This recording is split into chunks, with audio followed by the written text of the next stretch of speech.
Ya, assalamualaikum warahmatullahi wabarakatuh. Eh, Puji syukur kehadirat Allah Subhanahu wa Ta'ala ya atas rahmat dan karunia yang diberikan kepada kita, sehingga pada hari ini kita bisa memulai perkuliahan kita terkait dengan mata kuliah pendidikan anti korupsi.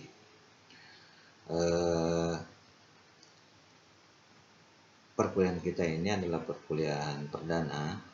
Saya menginginkan sebenarnya untuk melakukan Zoom pada hari ini, tetapi karena ada kesibukan yang penting sehingga saya tidak bisa melakukan Zoom dengan kalian. Mudah-mudahan minggu depan saya bisa melakukan Zoom dengan kalian dan menjelaskan langsung via Zoom terkait dengan materi kita pada kesempatan akan datang. Baik, sebelum saya melanjutkan menjelaskan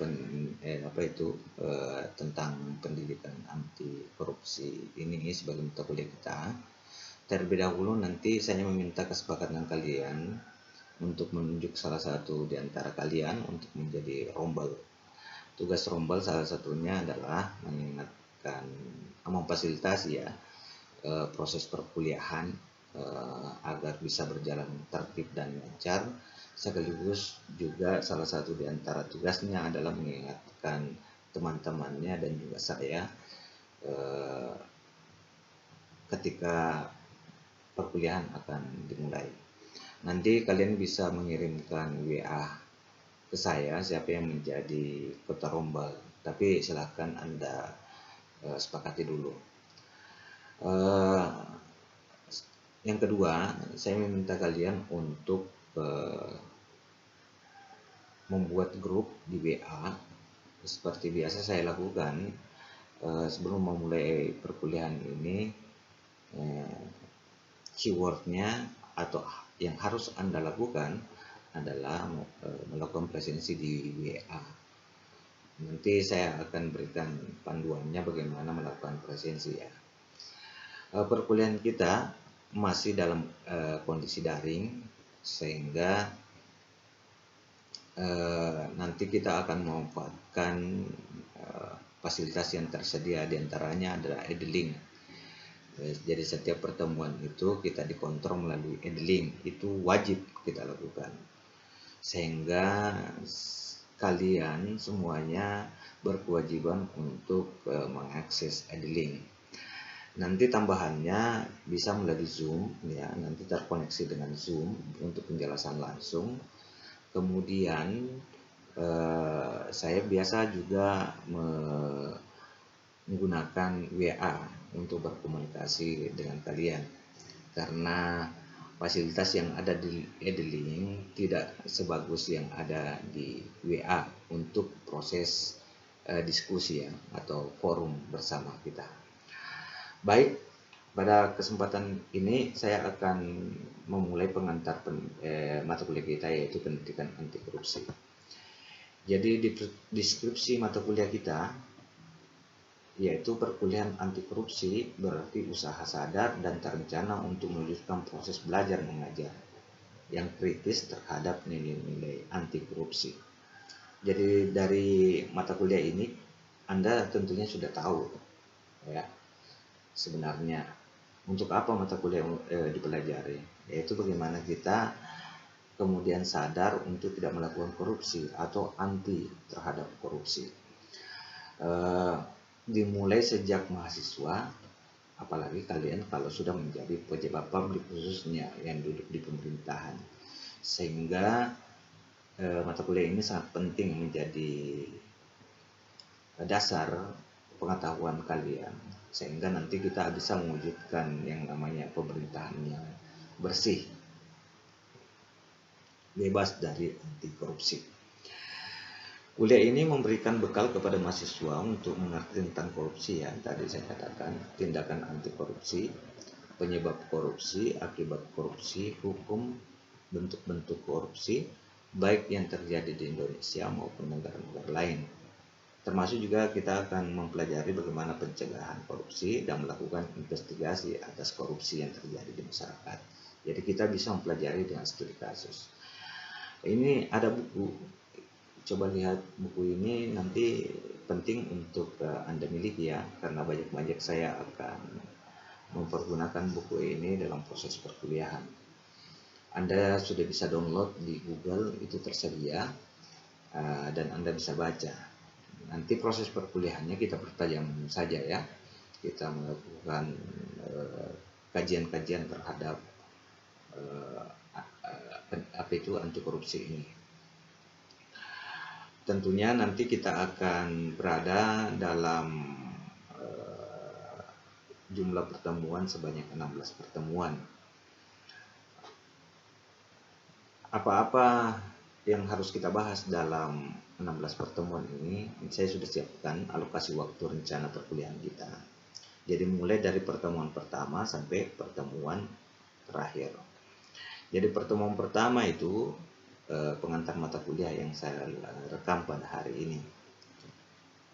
Mestinya saya melakukan Zoom, saya katakan di awal tadi, tapi karena ada kesibukan yang saya tidak bisa tunda, maka saya melakukan rekaman untuk menjelaskan pertemuan pertama ini. Kemudian yang kedua, pertemuan kedua dan ketiga, yaitu mahasiswa mampu menjelaskan pengertian korupsi dan integritas, nilai dan prinsip anti korupsi, sejarah korupsi dan pemberantasan korupsi di Indonesia. Itu saya bagi dalam 2 pertemuan ya, pertemuan kedua dan pertemuan ketiga. Kemudian yang pertemuan keempat, mahasiswa mampu menjelaskan faktor penyebab korupsi dan dampak korupsi. Yaitu pertemuan keempat, kalian mampu menjelaskan faktor-faktor itu. Kemudian pertemuan kelima, kalian mampu menjelaskan berbagai bentuk upaya pemberantasan korupsi. Pertemuan keenam, diharapkan kalian itu setelah mengikuti proses perkuliahan, khususnya materi yang keenam ini, kalian mampu menjelaskan berbagai bentuk tindak pidana korupsi dan dalam perundang-undangan.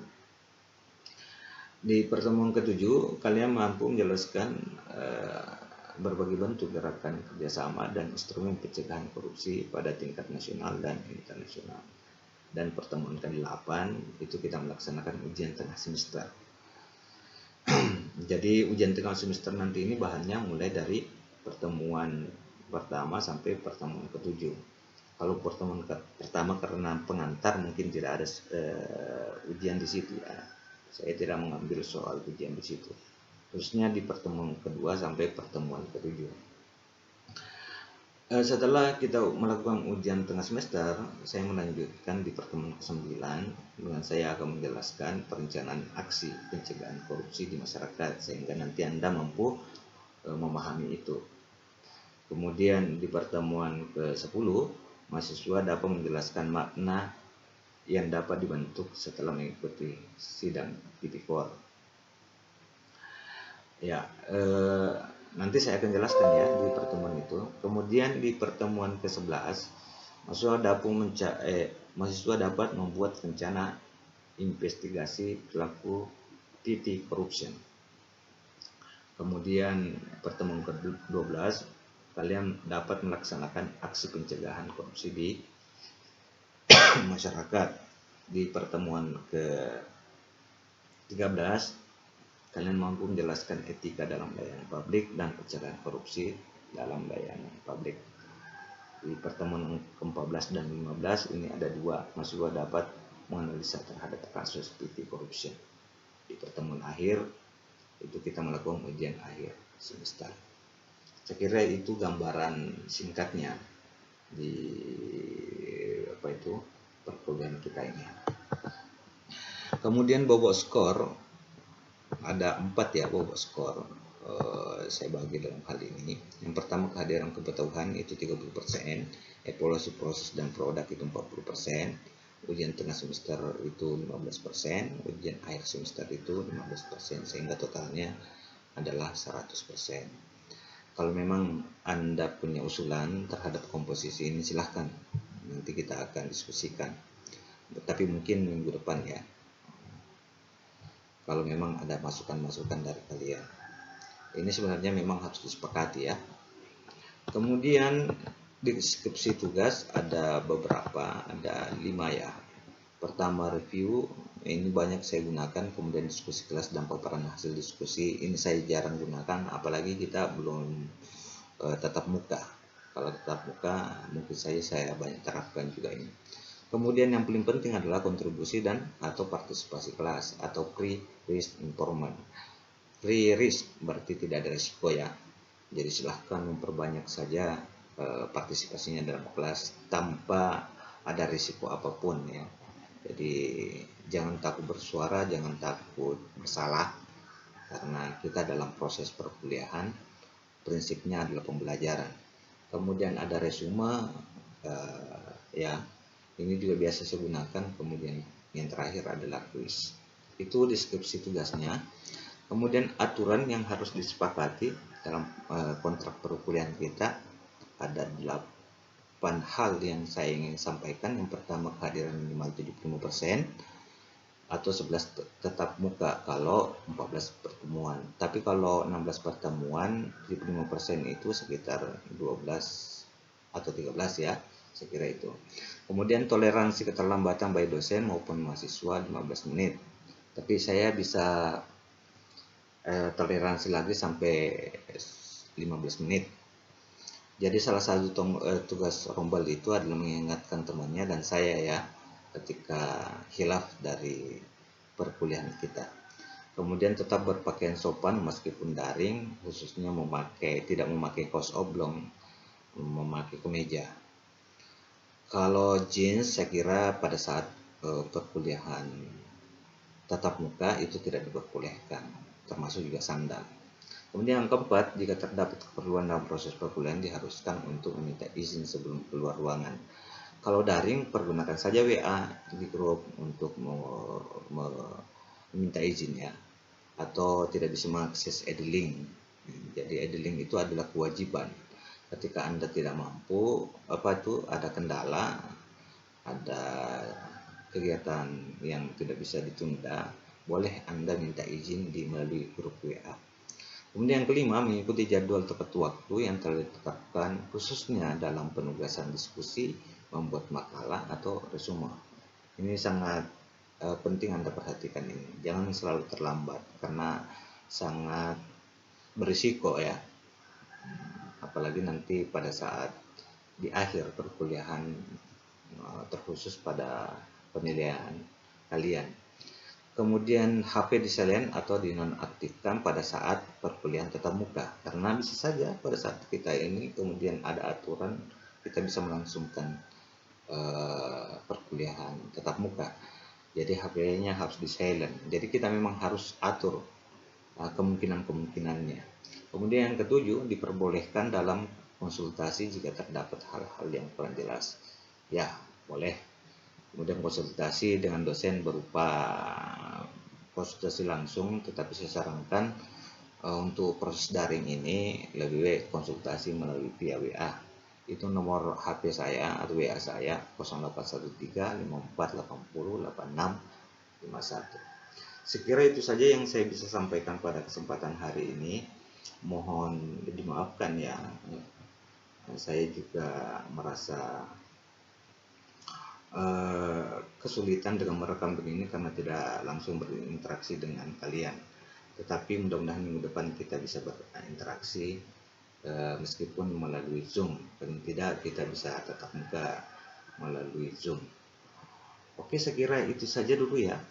Terima kasih atas partisipasinya. Sekian. Wabillahi taufiq wal hidayah. Assalamualaikum warahmatullahi wabarakatuh.